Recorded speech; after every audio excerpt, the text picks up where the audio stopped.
শেষ দাও জলদি করো। এই যে এই দেখো কত বড় কই মাছটা ধরে ফেলেছে। দেখা মাছটা দেখা, অনেক মাছ আছে বোঝা যাচ্ছে জায়গায়।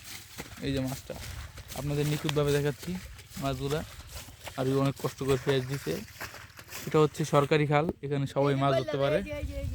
এই যে এখানে একটা মাছ আছে, পানিটা একটু সেদ্ধ হোক তারপর আপনাদের দেখাবো এখানে কী কী মাছ হয়। আমরা কিছু মাছ পেয়েছি এখানে দেখাই।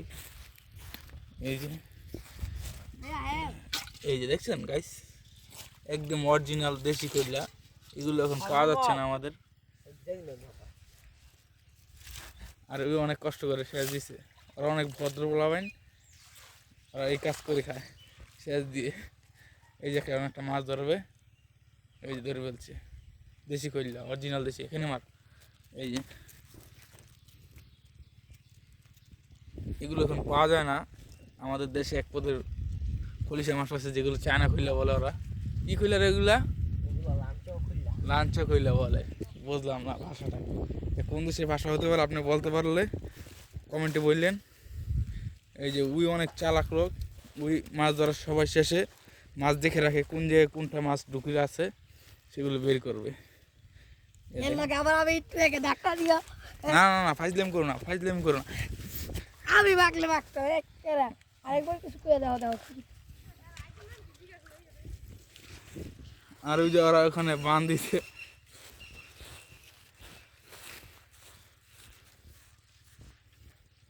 এই যে এই জায়গাটা সেচ দেওয়া হবে। ওই অনেক পরিশ্রমী লোক, দেখেন কি করছে, মাটি কেটে কেটে বাঁধ দিচ্ছে এখানে। এই যে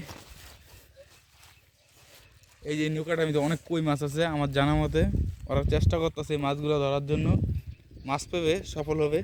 আপনার বোধারা লাগে পাইবে। এই যে দেখেন কিভাবে মাটি আপনার বোধারা ধরতেছে। হাতে তুই চিল্লা হালকা বয়স দিতে বোঝা গেল ওরা ফাইজলাম করে। মাছ ধরা খুবই পরিশ্রম একটা কাজ। দেখেন কীভাবে সেচ দিচ্ছে। ওই যে এটা সেচ দেওয়ার পরে এই ভাগটা সেচ দেওয়া হবে। আমরা জানা মতে এই ভাগে শোল মাছও থাকতে পারে, এই জন্য ওরা সেচ দিচ্ছে। এখানে কিছু খৈল্লা মাছ দেখা যাচ্ছে, যেগুলো দেশি খৈল্লা, খুবই দেশি খৈল্লা সংকেত দেশে। এই যে একটা পাখি, এই পাখিটার নাম হচ্ছে ফেচা পাখি, পুরো সেম সেম। আজকের জন্য ভিডিওটা এখানে গাইস, আপনারা ভালো থাকবেন।